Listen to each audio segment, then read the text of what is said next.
ನಮಸ್ಕಾರ, ನೀವು ನೋಡ್ತಾ ಇದ್ದೀರಾ ವೆಲ್ತ್ ಫಸ್ಟ್. ನಾನು ರಾಹುಲ್ ದಯಾನ್.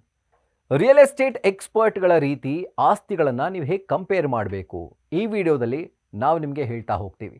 ಮೊದಲನೆಯದಾಗಿ, ಪ್ರಾಪರ್ಟಿಗಳನ್ನು ಹೋಲಿಕೆ ಮಾಡೋಕೆ ನೀವು ನಿಮ್ಮ ಕಣ್ಣಿಗೆ ಕಾಣಿಸುವಂಥ ತಳುಕು ಬಳುಕಿನ ಬದಲು ಅಂದರೆ ಕಾಸ್ಮೆಟಿಕ್ ಫಿನಿಶ್ ಹಾಗೆ ಅಟ್ರಾಕ್ಟಿವ್ ಡಿಸೈನ್ಗಳನ್ನು ಪಕ್ಕಕ್ಕಿಟ್ಟು ಪ್ರತಿ ಆಸ್ತಿಯ ಮೂಲಭೂತ ಅಂಶಗಳನ್ನು ಮೌಲ್ಯಮಾಪನ ಮಾಡಬೇಕಾಗುತ್ತೆ. ತಜ್ಞರು ಆಸ್ತಿಯನ್ನು ಪರಿಶೀಲನೆ ಮಾಡುವಾಗ ವ್ಯವಸ್ಥಿತವಾದ ಮತ್ತು ದತ್ತಾಂಶ ಆಧಾರಿತ ವಿಷಯಗಳ ಬಗ್ಗೆ ಗಮನ ಹರಿಸ್ತಾರೆ. ರಿಯಲ್ ಎಸ್ಟೇಟ್ನಲ್ಲಿ ಅತ್ಯಂತ ಪ್ರಮುಖವಾದ ಅಂಶ ಅಂದರೆ ಸ್ಥಳ ಮತ್ತು ಅಲ್ಲಿ ಲಭ್ಯ ಇರುವಂಥ ಮೂಲಸೌಕರ್ಯ. ಯಾವುದೇ ಪ್ರದೇಶವನ್ನು ಕಂಪೇರ್ ಮಾಡುವಾಗ ಕೇವಲ ಡಿಜಿಟಲ್ ಮ್ಯಾಪ್ಗಳ ETA ನಂಬದೆ, ಅಂದರೆ ಎಸ್ಟಿಮೇಟೆಡ್ ಟೈಮ್ ಆಫ್ ಅರೈವಲ್ ಅನ್ನು ನಂಬದೆ, ವಾಹನ ದಟ್ಟಣೆ ಹೆಚ್ಚಾಗಿರುವಂಥ ಪೀಕ್ ಆರ್ನಲ್ಲಿ ನಿಜವಾದ ಪ್ರಯಾಣದ ಸಮಯವನ್ನು ನೀವು ತಿಳಿದುಕೊಳ್ಳಿ. ನೀವೇ ಖುದ್ದಾಗಿ ಪ್ರಯಾಣ ಮಾಡಿ ಅದನ್ನು ತಿಳಿದುಕೊಳ್ಳಿ. ಇನ್ನು ಭವಿಷ್ಯದಲ್ಲಿ ಆಸ್ತಿಯ ಮೌಲ್ಯವನ್ನು ಹೆಚ್ಚಿಸುವಂಥ ನಮ್ಮ ಮೆಟ್ರೋ ಯೋಜನೆಗಳು, ರಸ್ತೆ ಅಗಲೀಕರಣ ಅಥವಾ ವಾಣಿಜ್ಯ ಕೇಂದ್ರಗಳ ಸ್ಥಾಪನೆಯಂಥ ಮುಂದೆ ಬರ್ತಾ ಇರೋ ಯೋಜನೆಗಳ ಬಗ್ಗೆ ನೀವು ಗಮನ ಹರಿಸಿ.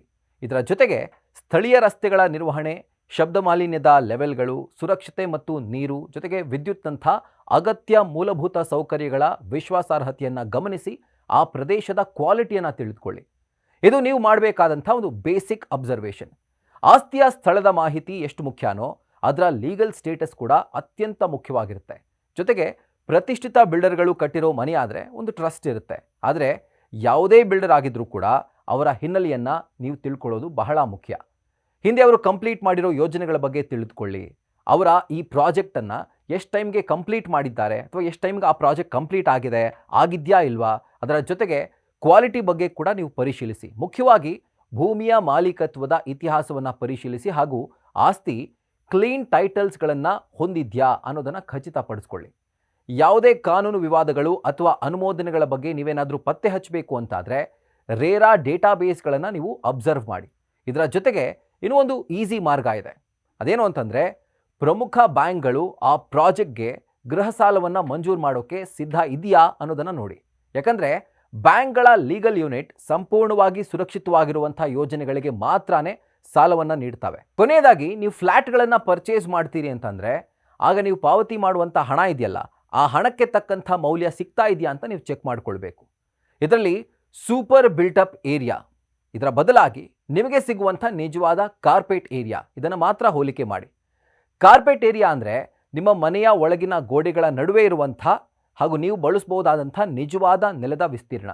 ಇನ್ನು ಸೂಪರ್ ಬಿಲ್ಟಪ್ ಏರಿಯಾ ಅಂತಂದರೆ ಇವೆಲ್ಲದರ ಜೊತೆಗೆ ಲಿಫ್ಟ್, ಲಾಬಿ ಮತ್ತು ಕ್ಲಬ್ ಹೌಸ್ನಂಥ ಸಾಮಾನ್ಯ ಬಳಕೆಯ ಜಾಗಗಳನ್ನು ಕೂಡ ಈ ಒಂದು ಸೂಪರ್ ಬಿಲ್ಟಪ್ ಏರಿಯಾ ಒಳಗೊಂಡಿರುತ್ತೆ. ಸೊ ಇದನ್ನು ಚೆಕ್ ಮಾಡ್ಕೊಳ್ಳಿ. ಯಾಕಂದರೆ ಅನಗತ್ಯ ಪ್ಯಾಸೇಜಸ್ಗಳಿಂದ ಜಾಗ ವ್ಯರ್ಥವಾಗಿದೆಯಾ, ನೈಸರ್ಗಿಕ ಬೆಳಕು ಮತ್ತು ಗಾಳಿ ಚೆನ್ನಾಗಿದೆಯಾ, ಜೊತೆಗೆ ಪ್ರೈವೇಟ್ ಸ್ಪೇಸ್ನ ನೀಡುವಂಥ ಡಿಸೈನ್ ಇದೆಯಾ ಈ ಒಂದು ಪ್ರಾಜೆಕ್ಟ್ನಲ್ಲಿ ಅನ್ನೋದನ್ನು ನೀವು ಪರಿಶೀಲಿಸಿ. ಅಂತಿಮವಾಗಿ, ಕೇವಲ ಆಸ್ತಿಯ ಬೆಲೆಯನ್ನಷ್ಟೇ ನೋಡದೆ ಮೇಂಟೆನೆನ್ಸ್ ಡೆಪಾಸಿಟ್ಸ್, ಆಸ್ತಿ ತೆರಿಗೆ ಮತ್ತು ತಕ್ಷಣದ ಒಂದು ರೆನೋವೇಷನ್ ಅಥವಾ ಒಂದು ರಿಪೇರ್ಗಳೇನಿರ್ತವೆ ಅದರ ವೆಚ್ಚಗಳಂಥ ಮರೆಮಾಚುವಂಥ ಒಟ್ಟು ವೆಚ್ಚಗಳು ಅಂದರೆ ಟೋಟಲ್ ಕಾಸ್ಟ್ ಆಫ್ ಓನರ್ಶಿಪ್, ಇದನ್ನು ನೀವು ಲೆಕ್ಕ ಹಾಕಿ ತೀರ್ಮಾನಕ್ಕೆ ಬನ್ನಿ. ಇದೆಲ್ಲವನ್ನು ನೋಡೋದ್ರ ಜೊತೆಗೆ ನಿಮ್ಮ ಗಟ್ ಫೀಲಿಂಗ್ ಏನು ಹೇಳುತ್ತೆ, ಯಾವುದು ರೈಟ್ ಡಿಸಿಷನ್ ಅಂತ ನಿಮಗೆ ಅನಿಸುತ್ತೆ, ಆ ಡಿಸಿಷನ್ನ ನೀವು ಫಾಲೋ ಮಾಡಿ.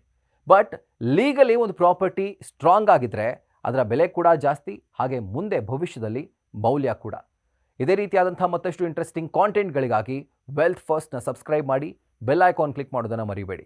ಕ್ಷಣ ಕ್ಷಣದ ಮಾಹಿತಿಗಾಗಿ ನೋಡ್ತಾ ಇರಿ ನ್ಯೂಸ್ ಫಸ್ಟ್, ನಿರ್ಭೀತಿಯಿಂದ ನಿಮ್ಮ ಪರವಾಗಿ.